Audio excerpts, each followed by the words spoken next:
Hello, everyone, and welcome back to the Tastemakers. This is, of course, the podcast where we taste what's on the menu in the world of TV and film, and then we let you know what we swallowed and what we spat back up. I'm your host, Taran Armstrong, and with me, as always, Grace Leader. How you doing, Grace? I'm good. Every time we do the actual food metaphors and similes, I'm like, oh yeah, okay, all right, we're going there. Yeah, spitting up and swallowing and all that fun stuff. Yeah, This is the classy podcast. that's right. We've made that clear. That's right. We're classy. Classy people do not eat everything; they spit some of it out. I think you're thinking of wine. Like spit the wine back out. That's Yeah. that's all food, right? That's what all the rich, classy people eat, right? Is Mm-hmm. just wine. That's just Yeah. they. Mm-hmm.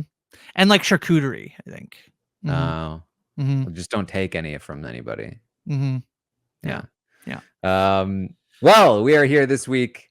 Horror month is over. So if you were like, you know what, I didn't want to listen to any horror stuff, do not worry. There's no more. I don't think there's a single really bit of horror here. Maybe a couple of small little bits of catching up, but we are back with our normal programming.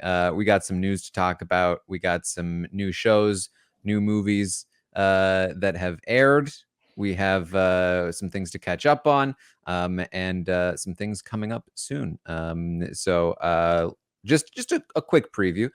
The Squid Game 2 trailer dropped. There's a Game of Thrones movie that was announced. Mm-hmm. Peacock lost money on the Olympics. We got The Diplomat started airing this week. There's a few other shows that we've been talking about, want to catch up on, and then again we'll talk about what's coming up. So that's kind of on the roster today, Grace. But that's just today. Imagine what you could get if you subscribed to the podcast so that you got every episode in your podcast feed. Make sure you do that. WeKnowScriptedTV.com or subscribe in your podcast or app of choice. We're also on YouTube. You can subscribe there when we have new videos up. So yeah, people should make sure that they are subscribed to the podcast. It's very much appreciated and very helpful. So do that. Exciting to talk because I feel there's a lot of TV that's currently on and a lot of TV that's coming up, Taran. And I feel like this is, I joked before the podcast. I said, I guess this is kind of what we do. Is like when there's literally the problem we saw was that there's so much TV on and movies and things to watch. It's like really helpful if somebody told people what to watch and what they shouldn't watch and what to check out. And then every week I'm like, oh wow, there's a lot on television and on movies. That's how I feel about the live feed updates sometimes. Is I'll wake Yeah. up in the morning and be like, man, I wish there was a podcast I could listen to that would just catch me up on everything. That'd be great. But then I'm the one that does it. So then it's like, all right, I got to do it. And now is similarly with this, how I described to it on how I described this podcast on Twitch the other day was that this podcast will make sure that you're at least as smart as us about TV and film. We can't promise how smart we are, but you'll be like, at least I'm at that level, whatever that level is. Okay, so Squid Game season 2, the trailer dropped. I feel like everyone was talking about this, and I will say straight up, I didn't even watch the trailer, but I know the big thing everyone's talking about, which is that it's got a recurring character. I don't know. I mean, in the reality show world, a lot of this was like I saw a lot of jokes about I mean, I'm gonna say what happens in the trailer. I think it's impossible. I don't think. I think people are hopefully coming to us like, sorry. It's literally the thumbnail. If you are anywhere in this world, you have seen the thumbnail of this trailer, which tells you everything that people are talking about. He's back in Squid Game, and so of course he's back in Squid Game. And so a lot of reality jokes were like returning player season. You know, it's the Boston Rob. You know, he's just gonna go back with all these newbies. But I mean, yeah, of course. And actually, I like this more than, at least for now, more than the potential of there's a whole Squid Game happening, but he's on the outside and he's trying to figure out how to get in and stop it. Sometimes I talk about this, the Westworld problem is the thing I've coined a lot. I've said this a lot. I didn't coin it. I just repeat it a lot, which is that season 1 of Westworld is like, there's robots in the park and that's interesting and ethics and what's up with that. And then season 2 is like, there's robots everywhere in the whole world and we got to save the world. And I was like, no.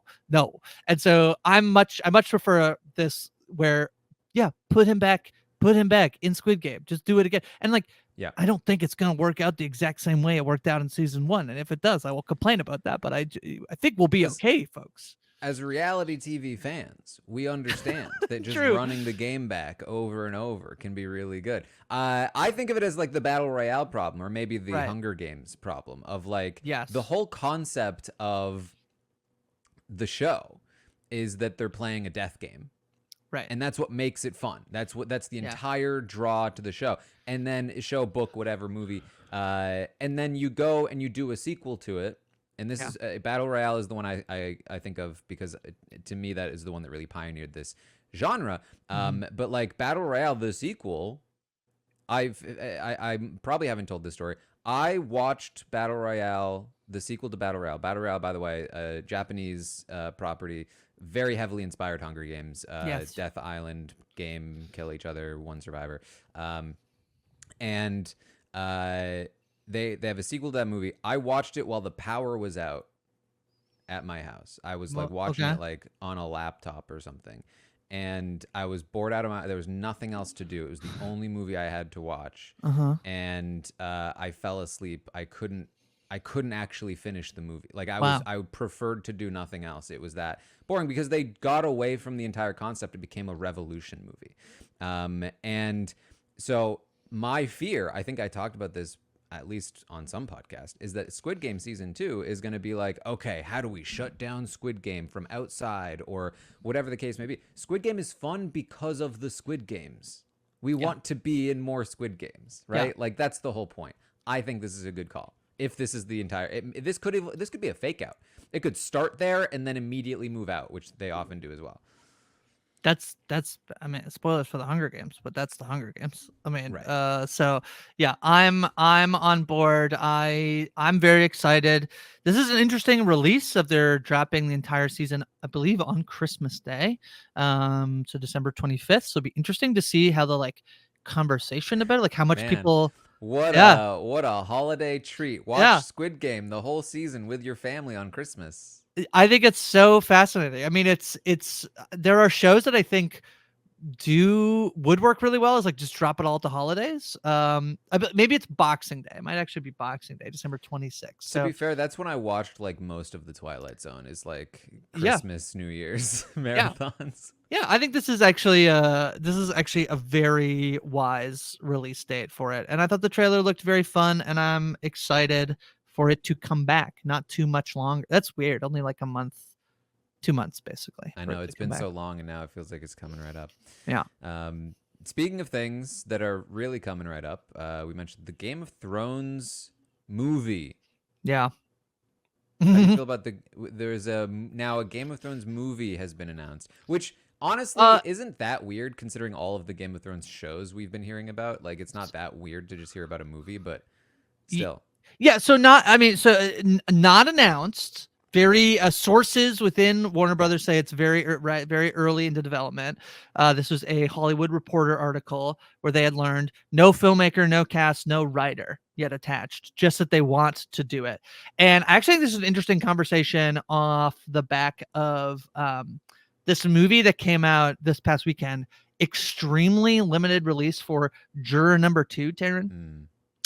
Which is Clint Eastwood directed Nicholas Hoult movie that I went and saw and thought was like not amazing, but pretty good, and definitely doesn't deserve to be in as few theaters as possible. And I say this basically because my biggest hesitation about hearing the Game of Thrones show is happening is that like this is like Warner Brothers, and I just don't trust them with movies at all. This is David Zaslav, who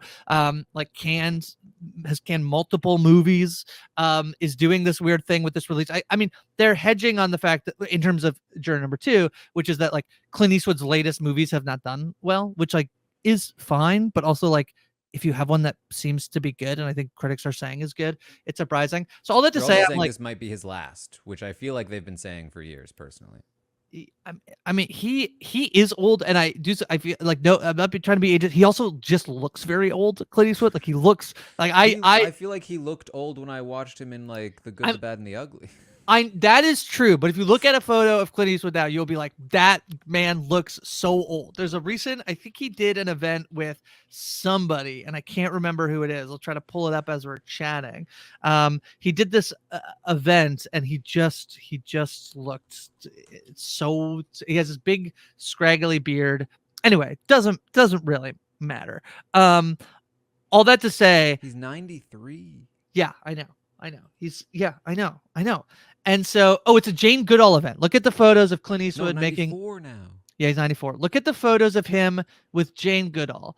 And then imagine that that's the guy directing Nicholas Hoult in a movie, which is like, maybe he could do it and he's great and he's fine. But I just feel like. I mean, Clint Eastwood is really hit and miss when it comes to directing movies, let me tell you. So, I mean, we started this with like Game of Thrones movie. And personally, like, I'm excited by that. Personally, I'm good if they can convince Kit Harington and it's the Jon Snow movie because they said they didn't have a good idea for the TV show, or if they want to do.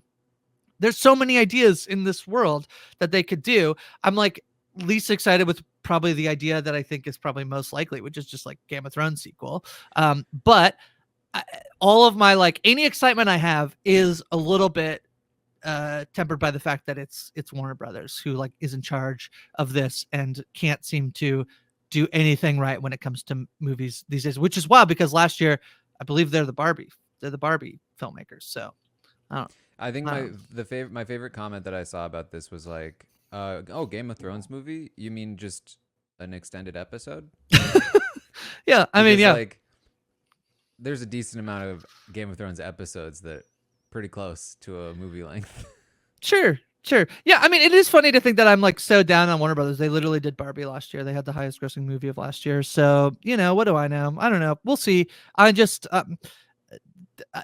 it's funny because I'm pretty high on House of the Dragon right now. I'm like, think the return of like, I feel like Game of Thrones was saved like a little bit in terms of like the prestige of it, of like, I feel like there's a little bit of like, but I think it is still like, I think season 1 was like did well. I think season 2 really triggered the like, wait a minute, skepticism again. I agree. This is also the company that does Dune. So like, I'm talking out my butt here in terms of like that they have nothing going on because they do have stuff. They also did Joker. They also did just do Joker. But I don't know. We'll see. I'm like, basically like if it happens, I'll watch it. And that's about the level of expectations I have for a Game of Thrones movie, especially one that basically has nobody attached to it right now. Like give me a name and I'm excited, I think. Just hear me out. Just like George Martin should either write the books or just fully be in charge of all the properties for TV and film. That's how I feel. Don't you think though that like can't they see that if he could do that, they would do it? Doesn't that feel like I don't know either, but it does kind of feel like if he could do it, wouldn't they just let him do it? But instead they're like, Ryan Condal, will you come and do House of the Dragon? You'd think, but then like they disregard his advice and he has to write blog posts. I know, but that's like I don't know. I part of me feels like the blog post thing I still don't understand, and I think I was away that week, but it's like, what is happening? What do you do? And like, sure, it's some world like I'm being like too corporate by being like, George, don't say anything, but like in some ways I feel like his critiques are a little bit like, didn't you know this is what happens when you agree to have your thing. Well, that's what I'm saying. They should just let him be in charge.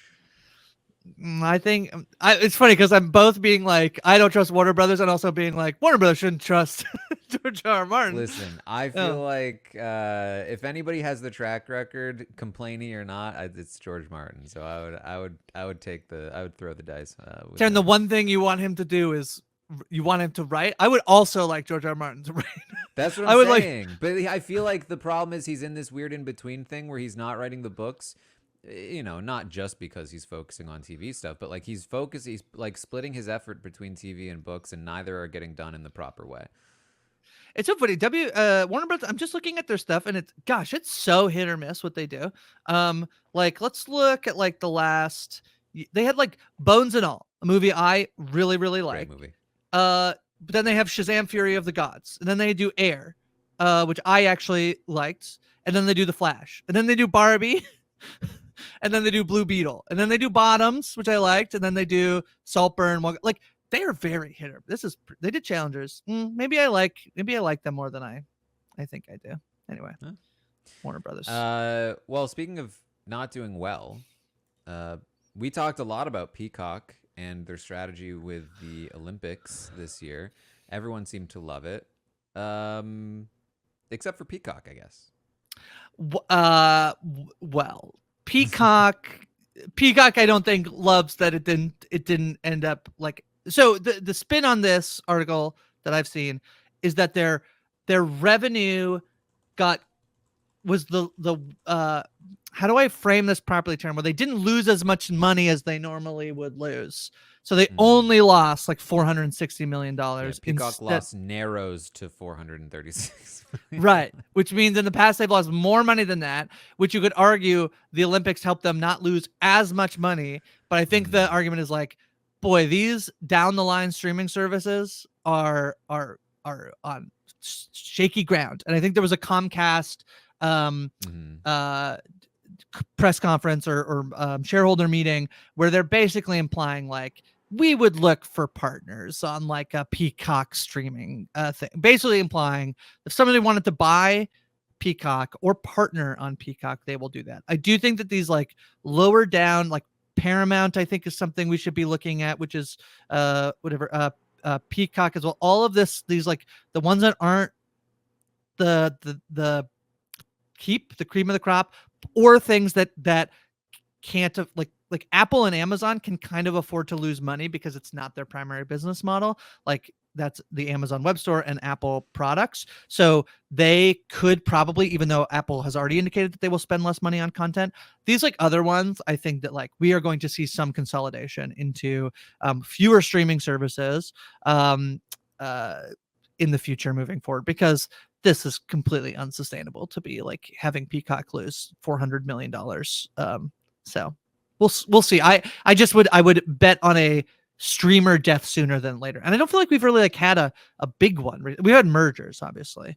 But a streamer death has not happened recently, I don't think, Taran. I mean, it's such a. I mean, I know this is a big topic that lots of people have talked about for a while now, but like, this whole environment of just like all of these massive companies trying to get in on the streaming game to catch up to Netflix, and they're just like losing so much money. Like nobody's making money except for Netflix. Like that's just it, because they had such a head start, and they really, I mean, it's such a disruption to the entire industry in so many different ways, and it's been happening over the last like decade. But like, yeah, they're all still struggling to figure out how to make any of this work. And when you have such a success like the Olympics were, and you only lose $100 million less than you were losing before. It's like, what can you do? There's too much competition out there nowadays, and it feels like, yeah, they're just gonna start dying out until there's just one or two left to capture the rest of the market. I'm trying to think of a good example too of the way that like I feel like this has been happening, but you see the way that like Netflix has also been buying other places original programming and putting on their platform. Like that does seem to that to me is a sign that like it's unsustainable for them to have that content on their own original platform, and like it just makes sense that if Netflix is willing to come and buy it. And so eventually I think those companies will stop producing their own content until we are in a world where there are fewer. So if like Peacock merges with something, I don't even really know who Peacock would merge with, other than that you could see where like Amazon would have Peacock as the like add-on. You can do that on Amazon where it's like you get Amazon Plus Stars or AMC or whatever. I could see Peacock, that's how Peacock lives, is like via an Amazon subscription. So we'll see. Yeah, I mean, it's I don't know where it goes from here. If they want to continue to try to develop these things, if it's going to get more specific, like I've seen more and more of like, just paying for a show, or like a small service or something. Like, I mean, even just like Big Brother live feeds used to be, right, you paid like $30, $25 for like 2 months, 2, 3 months of Big Brother live feeds. And then when that got like swept into Paramount Plus, it became like, hey, it's $5 a month. So it's cheaper total. And also you get everything else that Paramount Plus has. And Right. it's like, it became like so much better a deal, even like decades later, after inflation. Like it was just, it's Yeah. very interesting how much you can see that like while the current environment is like not the best, it's still leagues ahead of where it used to be. It used to pay so much money for cable and then also have to watch ads.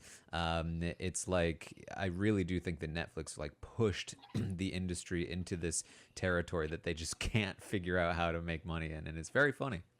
Well, Netflix is even trying to move away from the model that initially got them so successful, Of course. which is similar to like how a lot of these tech companies come in to disrupt. So like Uber is the best example of the way in which, like, do you remember how cheap it was to get an Uber when Uber was first a thing? It like made so much sense to get an Uber instead of a taxi, because the whole model was like, well, yeah, it's like, $10 to get on the slunk, whatever. And then slowly, like, they had to start making money, so they raised the price. But we're also used to using Uber. The Netflix thing was pay people, no matter how well the thing would do, pay them a ginormous amount of money to make the thing. They are now, and part of the release of Netflix viewing numbers, which is a little bit of a not so fun game that they're playing, because they're doing this like minutes thing of like, this Mm-hmm. is this billion minutes. And I heard someone recently say like, that's like telling me how much the movie made in nickels in the box office. Like, Yeah. that's really good. I think that was Tim Simmons from Nobody Wants Well, This. So make sure I I get mean, his name it right. would be like, somebody saying it made this much money per minute of movie. Right, right. So what Netflix is doing with releasing performance numbers is basically setting up a system where they can go back to what it used to be like, which is, we will give you a small amount of money, and then if your show is a hit, then we will pay you. Unfortunately, we're in the world where they control the data behind what success means and doesn't mean. But Netflix, because they basically created such a market share of streaming, they now want to revert to a thing where they don't want to pay some star a bunch of money for a show that isn't successful. That's how they had to do it to convince people to come to their platform in the first place and make stuff on Netflix.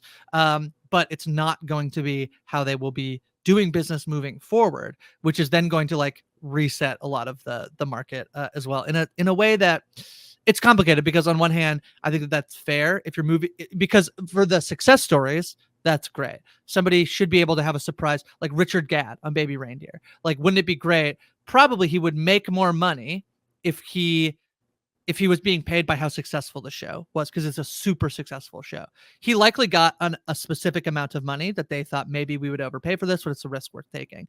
The downside is all the people who like Netflix tries to take a risk on in their show, it doesn't succeed because of the algorithms and the way Netflix works and the way things move in and out of our consciousness so quickly. So it's a little bit tricky in terms of like, is it a good or a bad thing the way Netflix is going? I think overall, it's probably not a good thing. It will be very good for people who have surprise breakout Netflix hits. But Mm-hmm. yeah. All right. Well, speaking of Netflix, big drop of the week, The Diplomat, season 2 dropped this week. 6 episodes. Only Mm-hmm. 6 episodes for the whole season. This isn't like half the season. It's 6 episodes total. I have watched 3 of them. I was a big fan of The Diplomat season 1. It's just Keri Russell just having a good time, just doing fun things, and I really like it. Season 2 pretty much picks up where season 1 left off. It's also very good. I think my biggest complaint is that it's 6 episodes. Is that I feel like it's just like it's some of the pieces feel a little awkwardly timed, but I'm liking it a lot. I think it's very fun. It's really just like, it's the kind of show I just want to see Keri Russell doing her thing. and vibe out to it for more time. But it's not doing. If it's gonna be 6 episodes, I need it to be like really focused. I'm not sure it's quite as focused as it needs to be for 6 episodes, but still very good. No complaints. So I'll tell you my Diplomat like experience was, this is a show that I heard a lot of people, and I don't want to categorize, but I feel like I sort of have a couple of places I can like tap into to be like, when someone from this world says like, oh, I'm liking this show, I'm like, okay, interesting. I note that in my head. There, I have a lot of, I work at a nonprofit, and nonprofits are this is just true, often filled with a lot of women, and so I have a lot of people coworkers, and when we talk about what we're watching, there often is a time of like, they are all like, they're a little bit older than me, what, not like, whatever, not by much, but they're like, I'm watching this show, and I'm like, okay, like noted. Whereas then I have like people who are maybe like really tapped into like movie, like on Letterboxd. If I see people watching a thing, I'm like, oh, okay, like interesting. The movie people are watching this. So the Diplomat was one that I felt like was a lot of my coworkers being like, I love the Diplomat. And for me, I don't always vibe the same way as sometimes I feel bad when particularly my boss, who will be like, I watched this movie over the weekend, I really liked it.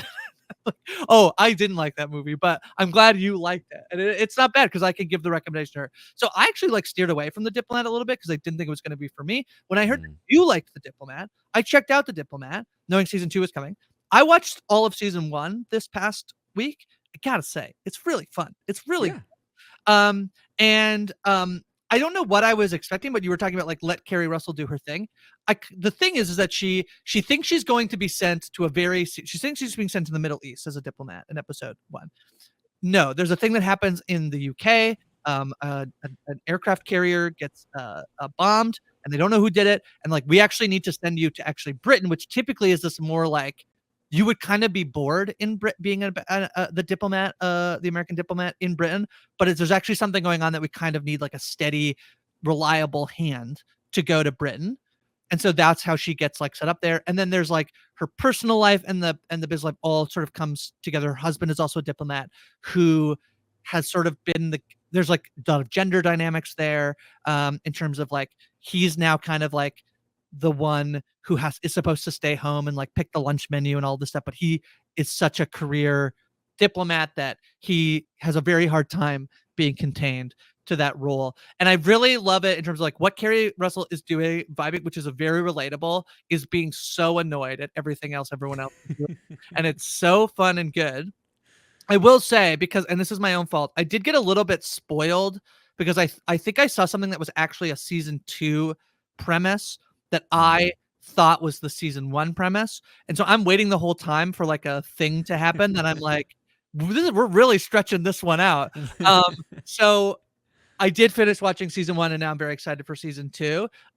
Be interesting. It's not based on anything, right? It's just created by Deborah Kahn. So it's not, it's like, this is just, we're not doing book adaptations. We're not doing anything like that. So I'm interested to see where season 2 goes. But I thought season 1 was very strong. It's just full of there's a lot of people in it. I'm like, oh, that's fun. That they're like Rory Kinnear as the UK Prime Minister. Rufus Sewell is great. It's just a really fun, it's really fun. And I know some people who have been cast for season 2 that I'm also very much looking for. Actually, when I pulled up my Netflix today, I had not finished season 1, but it was like a full-on promo for somebody who's in season 2, which it's Allison Janney, which I'm very excited by. So yeah. I just quickly Googled it. It says Deborah Kahn came up with the idea for the Diplomat after interviewing an ambassador. At the time, she was working on Homeland, where the production team spent time interviewing experts from various fields. So okay. Yeah. It just in terms of like, oh, now we're doing a shortened second season. Like, I don't know. I haven't checked out season 2 at all, so I'm a little sad that it's less episodes. But we'll see. There's sometimes ways in which I thought season 1 was a little like we were dragging some stuff out that probably could have been condensed. So I'm maybe not as skeptical about 6 episodes, but when they all drop on one day, it's tough to be like, feels like you could lose a little more. But we'll see. Yeah, I do feel like season 1 started to drag a little in the back half. It is a very good finish, but there's like the like, what do we do in episodes like 5 and 6? So yeah. And for what it's worth, like what I'm seeing is that like the first 3 episodes of season 2 are not as well received as the second half, which is not to say that they're not well received. It's just that people really liked the second half of season 2. I'll give you my other thing that I'm like, it's just the nature of like that you and I are like, we're actually like looking for a lot of like, when are things releasing? When is this happening? There was a lot of like, you won't believe what happens at the end of the Diplomat stuff that I saw, I saw, which I'm like, okay, like that's fine.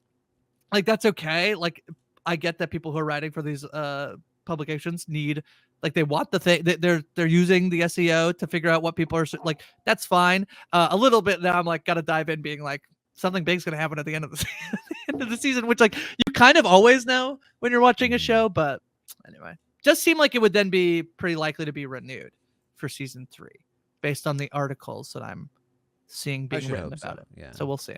Yeah.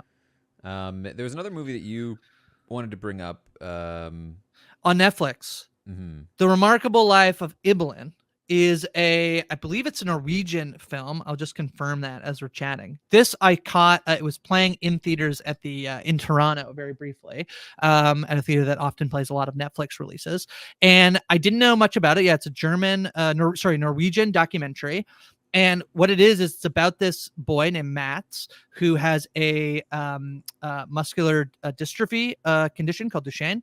And so he was able to like walk when he was a little boy, but as he's grown up, he has to he uses a wheelchair. And he's sort of losing the ability to control his muscles. And later in life, he's basically like he can move his fingers. Basically, is the extent.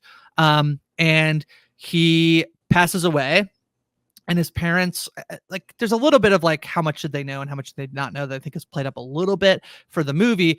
But there is this realization that he had an extensive life and relationships in the game World of Warcraft. And he was part of a guild. And basically, because he played the game and used the chat function and also used a Discord to chat with other people from the group, all of his conversations are logged. And there's a section of the film in which they recreate Matt's, aka Ibelin is his World of Warcraft character. They recreate a lot of moments in his life with these other people through using the graphics of the game. I believe like World of Warcraft graphic designers like worked on the game. It is a world where I think, like you and I, Taran, when we spend a lot of our time online and have a lot of online friends of like, I remember when my parents, when I was young, and they were like, don't talk to strangers on the internet. And I was like, actually, some of those are my best friends now, that I have friends all over the world. This one hit me pretty hard in terms of just like the ways in which these are real friendships, real relationships. He has real feelings and emotions that are involved, and it's just very powerful, and it's a very compelling film. So The Remarkable Life of Ibelin, it's on Netflix. It's a documentary. It's very, very good. I would highly recommend it. All right. I did also check out that by the way sounds like something I would enjoy. When you told me about it, I was like, oh man, that sounds sad and sweet at the same time. Mm-hmm. A movie that was not sad or sweet. I watched Don't Move on Netflix. Okay. This sort of like, you could call it horror thriller. All those people who are like, you said there'd be no horror. It was kind of part of that. I don't think I mentioned it, but it's kind of like it was new release on Netflix. It's actually, I think, doing really well. Like a lot of people watched this. Very high on the like IMDb popularity list. It stars Kelsey Asbiel. Basic premise is that like serial killer injects this woman with like ketamine or something, some sort of paralyzing agent, and she has to like get away from him before her body shuts down, and that's kind of like the basic premise. It's fine. It's like it's just like for some reason I think the concept of this movie like was very interesting to people. It's like popping off a little bit, but like I thought it was fine. It wasn't anything super special. But Time Cut is the one that I'm seeing. They drop. That's a horror movie they dropped. Also, I started watching Time Cut. I did not have time to continue it, but I'm gonna watch that one as well. Time Cut went a little viral. Taran, did you see that going viral for its time traveling back to 2003, in which everybody who was around in 2003 was like, that's not what 2003 was like?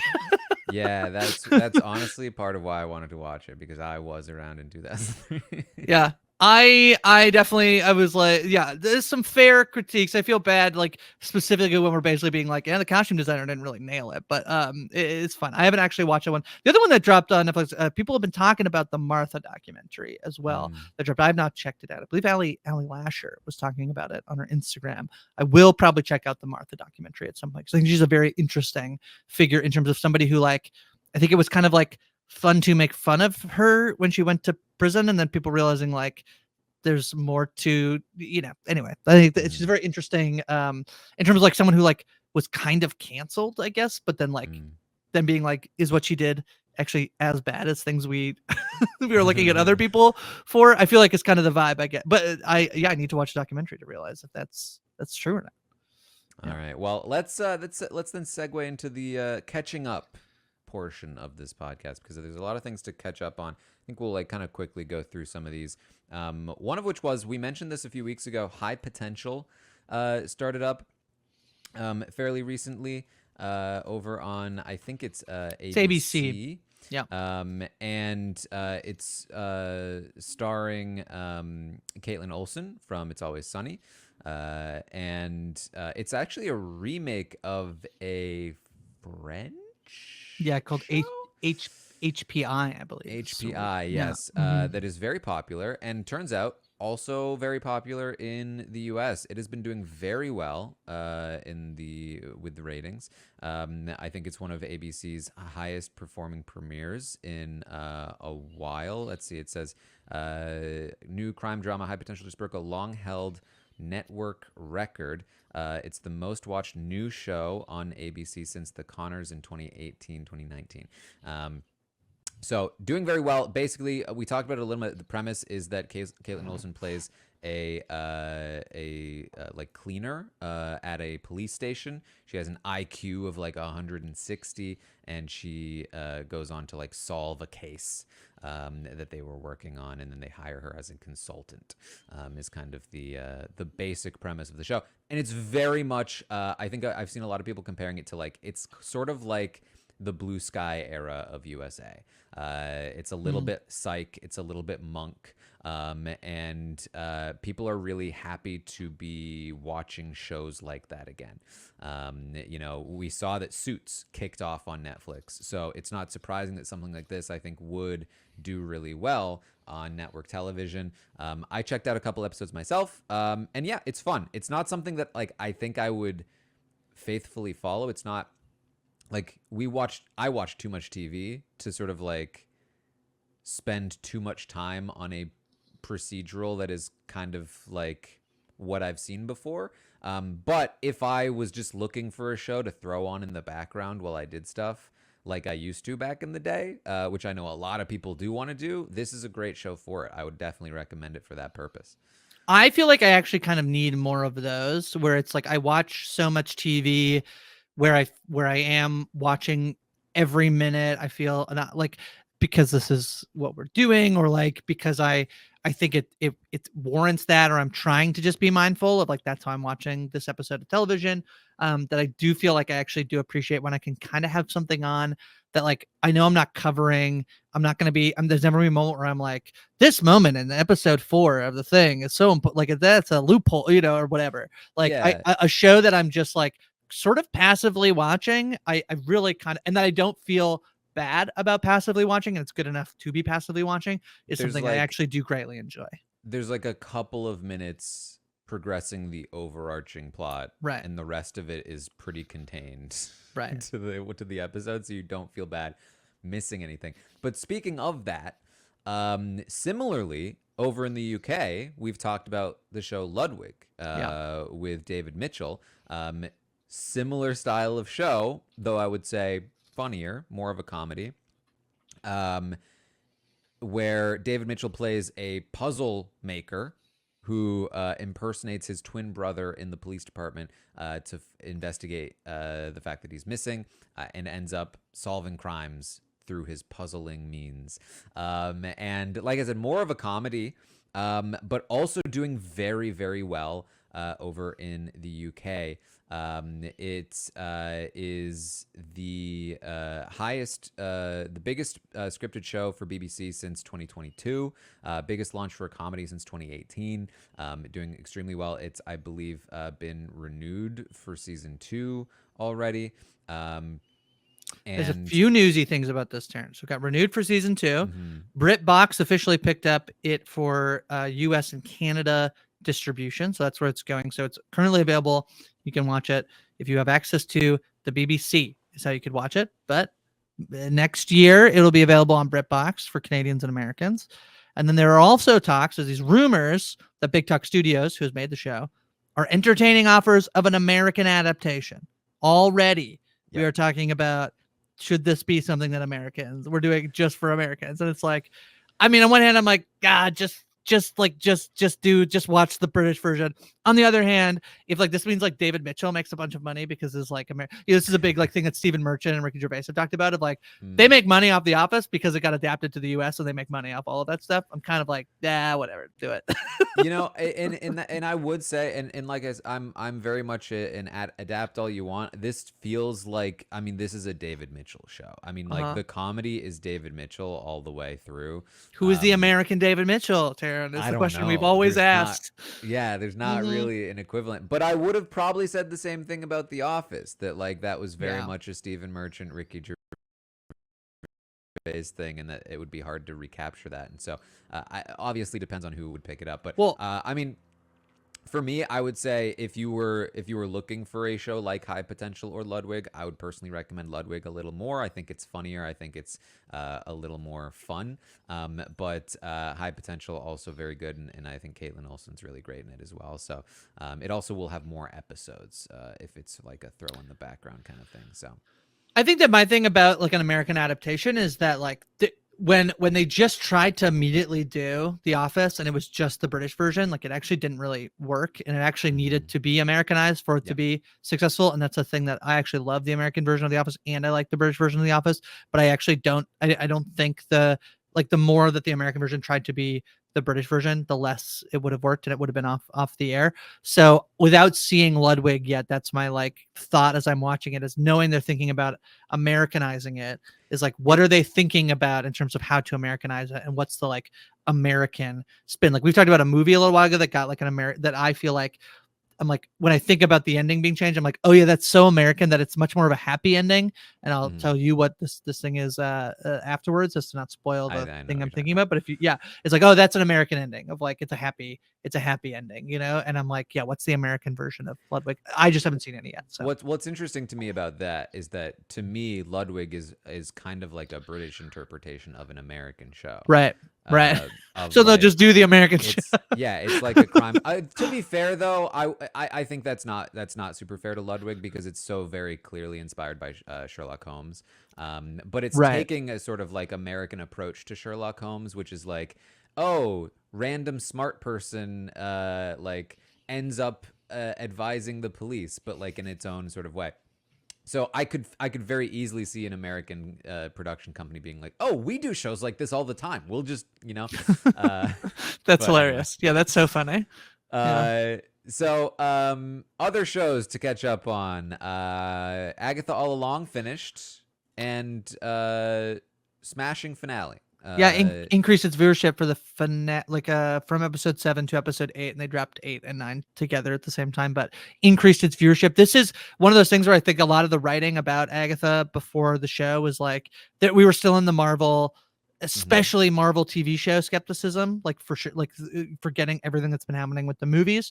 A lot of talk about like they had underspent on it. That actually ended up being a lot of what I saw on Twitter of like, you fools, like you thought that you were like critiquing it, but actually like it turned out to be, of course this was a tremendous success, and actually the fact that it didn't cost very much money is also in it. Like you didn't believe in it, and then it did really well. I feel like there was like some framing of that this week, which I think is all like, there's, you know, sometimes the Marvel conversation is so tiresome. I would agree with you that the finale was excellent and very fun, and I'm glad it was on TV.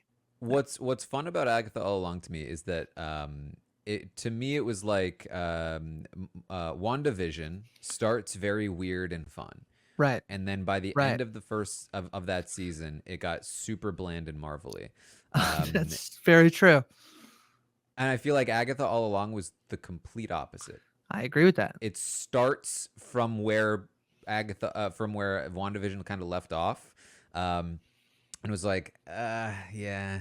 And then for me, it took a little while to get into it because it did feel a little stale. But then it gets weirder and weirder, and then by the end, it's like, oh, that was actually really fun. Yeah. What's interesting to me about how they structured this, and I don't know how true this is or how like exactly accurate it is, but I believe they dropped 2 episodes for the finale on Halloween. Yeah. My understanding is they had originally intended for this to be an 8-episode run. And that the episode 8 was going to be the finale, and episode 9 was intended to be like a bonus special that they ran out of time for in terms of scheduling and all of that, and ended up just airing it as the finale. That's what I've heard. I don't understand how that works from a plot perspective. I do not think episode 8 was a proper finale, even though episode 9 does kind of feel like an epilogue. But I think episode 9 was extremely necessary to make the entire season work, and was a very good episode of television. I think Agatha all along was really fun, and I've seen a lot of people, I think it's hard to get out from the slump of a poor initial rating, but I've seen pretty universal praise for the show, despite initial skepticism, for sure. This could be one of those things that because it didn't go reported, there's a way in which they had mapped out an 8-episode season, and then Disney seeing that the show was good, like even just like however early in that process, whether or not they had started filming or they had just seen the scripts for everything that was laid out, and we're like, oh, we can give you an extra episode. Like I just heard about Landgraf from FX, and so that's kind of not totally connected. They're both like part of Disney. Landgraf does the FX show, and he was talking about The Bear, and he had initially went to the showrunners of The Bear and said, we're at the point now where if you want, like after the end of season 2, they were like, if you want the double season pickup, we would do that. And they said, no, we really like making the show one season at a time. Let's just renew one. They started mapping out the season and went back to Landgraf and said, actually, you know what? Filming dates, what we have planned, we could actually film a lot of what we want for season 4. Could you give us the 2-season pickup? And that's when they confirmed the 2-season pickup. So it's not, I think sometimes like even when we're looking at like how a show finishes at the end of a one season, there's this idea of like they're waiting to see how it comes out and is received from television audiences to decide, oh, are we going to renew it? That's not true. Anybody on Disney could have gone and watched this on set and been like, oh yeah, this is working. This is good. I like it. And then they can make decisions as they're going along. And I think that like, there's the world where if this rumor about like it was going to be the end of 8 and then they ended up doing 9, that to me feels like they could, like, I'm not basing this on any fact. It's just like from other things I've seen, is that they could have shifted. And because they maybe had locked in, because I think the weird thing is like the 2-episode release, you almost never see that. The only other thing I can think finale, that's kind of similar is the Sandman released like that weird extra bonus episode after. Do you remember that, where it was like the season had aired and then it was like, here's this like weird anthology, and that doesn't even feel the same. Well, I mean, that made some sense because of just the structure of how the comics worked. Yeah, and it was like this in between, and it was almost like a nice little bonus surprise if you had been like watching. It wasn't this like it's necessary, as opposed to this that feels very different. That like, yeah, it does seem like at some point it makes sense that they were like, okay, well, let's add episode 9, and then they can restructure 8 and 9 however they feel is best serviced by dropping both those episodes at the same time. And speaking of the UK and how they structure their television, this is how they would often do things with like holiday specials, right? That would be very important episodes. Speaking of like The Office and stuff like Doctor that. Who, So it's interesting. A couple of other shows, of course. Teacup finished. Yes. I will say I was really enjoying it at the start. Really dropped the ball for me by the end. No. Really. Overall, I think you don't want to drop a teacup. Those things are valuable. Yeah, they're precious. Even though I love Yvonne Straczynski, I can't say I would recommend the show as a whole right now. It definitely was setting up a season 2, but we'll see about that. Horror TV, I also just want to say, like, that's hard. There is this way in which when we watch a horror movie over the course of 90 minutes, you get this like ebb and flow of the tension and the release of tension and those things. I think it is television trying to do that every hour, basically like set up a television show that every hour there's enough of that format. I think it's probably, without having seen any of Teacup, I have it ready to watch. I haven't watched any of it. That is tough. It's like there's a certain way in which like horror works so well in movies, and I think that there's like, not that we haven't seen good horror television. I feel like Mike Flanagan is like the king of it, and even that at times, like we've joked about, like a lot of talking in this episode, like a lot of just talk, because we can't, like, you can't do too much like jump scares or whatever you're doing. So the fact that like Teacup even was able to like ride a bit of momentum for however many episodes you thought it was good until it like kind of fumbled at the end, I think is impressive, because I think horror television is hard. Yeah. And then I also finished out Hysteria, the sort of Satan panic show with Bruce Campbell. 10 episodes, I think. It felt like 10. It might have been 8, actually. It was 8. Sorry, it felt like 10. It was a fun show. It was way too many episodes. It genuinely should have been a movie. It really, really dragged its feet. Like, you could tell where it was going by like the second or third episode, and then it just took forever to get there. But the ending was fun. How kids focus it, because I see that Jordan Vogt Roberts, who's directed, it looks like he directs the first episode and the last episode. He directed The Kings of Summer, which is kind of an independent coming of age movie that I really liked. It's from 2013. Is this kids focused? Like, has this Stranger Things vibes at all, or no? Yeah. It's like, yeah, for sure. It's primarily focused on the kids, I would say. All right. I had not been checking it out, but I actually do. And I know you just were like, yeah, well, you said it was a good ending. So now, tough part is it's November now. Yeah.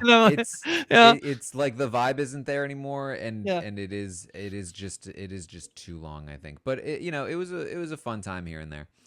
And of course, the Penguin. Yes. Coming to a close. Gearing up for its finale. I think it's been very good, Taran, and people seem to be liking it a lot. There was a line from Lauren LaFranc, I believe it was at Comic-Con, where she said she would be keen to do more of this. Again, Colin Farrell has seemed pretty hesitant, not just from the prosthetics, which has been kind of the leading joke, but also just that like he is like almost method acting when he gets into a role. I did just see Sugar was renewed for season 2, so that's very funny. There is the chance they could convince him to return. But still one more episode to go. But so far it's been very good. And I think if like the finale is as good as the rest of the show has been, and the numbers do as well as they had been doing, I don't see any reason why they wouldn't. I would not be surprised for them to figure out a way, Colin Farrell or not, how to get this show back on HBO. I will say, I think the biggest thing holding the show back is the name of it. Is, from what I've heard, is that like a lot of people are like, wait, the show's actually good. Like, I know. It just doesn't sound like a show that would be good. The Penguin, that's like a Batman villain. Here's my pitch, Taran. And you may see something coming out in an article, but it's like, why don't you just anthologize it, and you could just do different Batman villains? You just mix it up. You just have it be. You could move Kristen Milotti into the show. It could be, Batman villains : the Penguin. That's season 1, and then it's season 2 is I don't know, the Mr. Freeze. I feel like you'd be going into different genres. I agree. The villain, but that would be fun too. That would be fun. Yeah, we'll see. All right, and then we have some upcoming shows. Can I just my little check-in is what we do in the shadows. Did 3 episodes for its premiere, which was more than I thought, but I was delighted by it. And then they dropped another episode, so they're like halfway done their final season. I will say it doesn't really feel like a final season so far, other than they said in an interview, they were excited to do everything that they couldn't do before. So there is kind of a fun thing they do in the first episode where suddenly, I'll just spoil it, they have a secret roommate that they forgot about who's been asleep the whole time. Like the whole show. The whole show. And so like That they tracks. didn't, they had talked about it for years of just being like, yeah, we'll do, we'll do this. And then they felt like they couldn't actually do it because they didn't want to like cast another series regular. But now that they're in the final season, they're like, yeah, now we can have Jerry the vampire show up. So pretty fun there, and been enjoying that. And I just think FX is like nailing the comedy right now in terms of like just consistently putting out, and they're kind of in the vein of being the most old school in terms of they are still like a network. They air their things on the network and do sort of classic promo for them. You kind of were joking about how like English teachers promo didn't really work, like it was like misleading, not misleading, but you were like, I don't know if that's for me. But yeah, they're just killing it right now. And then I am meaning to check out, and I will watch like Water for Chocolate, which is based on a Mexican a novel, one of the most famous Mexican novels. It's executive produced by Salma Hayek. It premiered on HBO. I believe it's like on HBO Latin America, and then you can watch it on Max right away. It is getting very good reviews. It is a Spanish language romantic drama, but I think some Romeo and Juliet vibes in the story, but it was a film in the 90s, and now is the first time it's being adapted as a television show. So put that on your radar as well if that seems like something you might like. Yes. Okay. Well, some upcoming things, as we mentioned.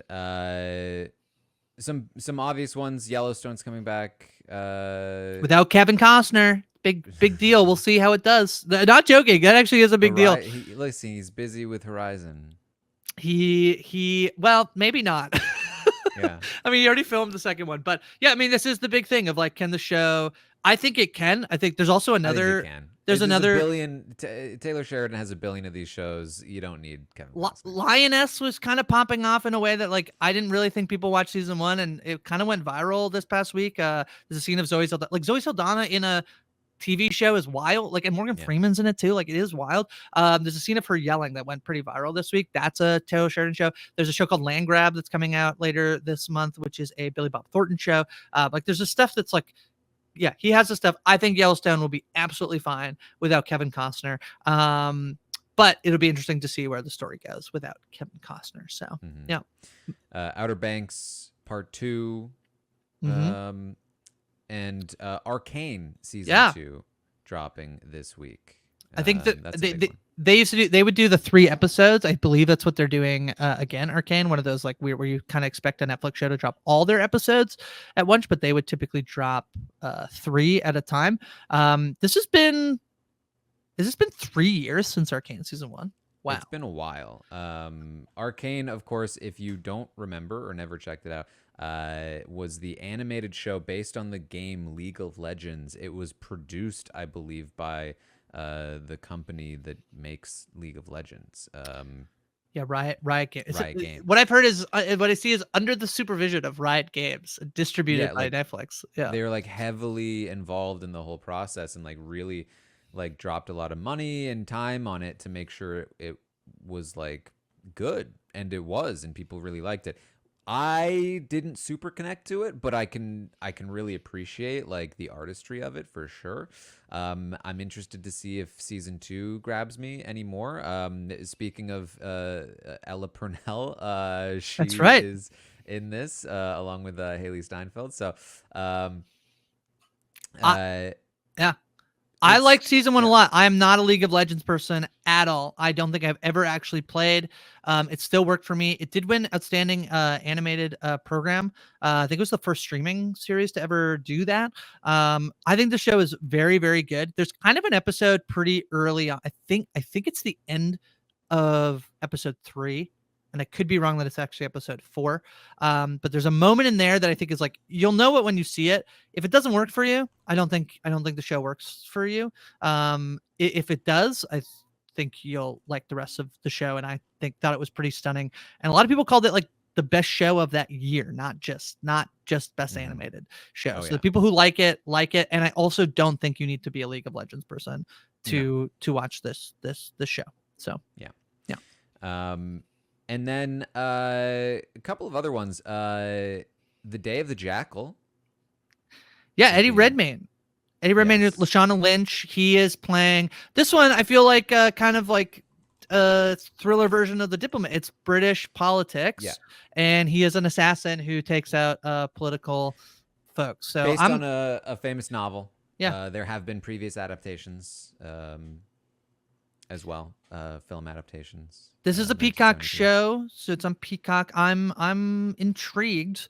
I feel like this kind of like this is a collaboration, Peacock, BBC, something like that. I believe that's correct as well. Yeah, I'm pretty excited by this one. And there's some movies out this weekend. Heretic will come out. This is the Hugh Grant play as a villain in sort of a religious.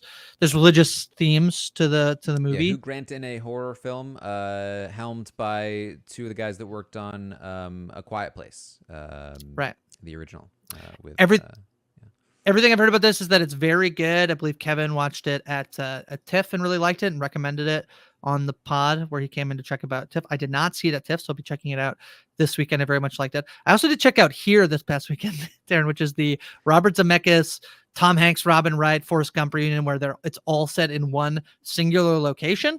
And they're all like super de-aged. Yeah, it's set over like 1,000. It's set like since the like basically like the camera never moves, and you see all the way from when the dinosaurs existed to present day. That sounds really fun, but I've heard it's bad.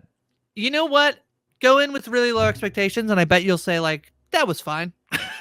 It sounds like a movie I would not want to go to theaters for. Don't see it in theaters. Yeah. Just wait for it to be streaming somewhere, then check it out, and you'll basically know within 15 minutes if this is going to be for you. There's a lot of like overacting in the movie, and not necessarily from Tom Hanks and Robert. Actually, they're quite good and fine, and the de-aging thing didn't bother me at all with them. But there's a lot of overacting where it's like we're trying to tell some point, and it's like it kind of feels like a play because that's kind of how it's set up. Like the thing is a stage. So I don't know. Fine. I think I gave it like 2.5 or 3 stars on Letterboxd. Like a totally fine average film, but you don't need to go rush out in theaters. But Heretic, I have heard you should go check it out in theaters. So yeah. And if you are a big Cillian Murphy fan like me, the first big movie since his Oscar win, Small Things Like These, is going to have, I think, a limited release this week. So that's fun. And then also finally, Wolf Hall is getting a sequel series. Wolf Hall. I have not watched it, but it has been on my list like for a decade, basically. It was a British miniseries in 2015. Super well respected miniseries, very, very highly acclaimed, with a really great cast. It's based on some books that are I believe historical fiction around the like Tudors era, and it's like about, it's very politicky, very like rise to power, and stuff like that, and very highly anticipated sequel series with all of the cast returning and all of the stuff like that. So I'm pumped because it will give me an excuse to finally get back and watch the first one, and then hopefully I'll really like it, and then I'll watch the second one.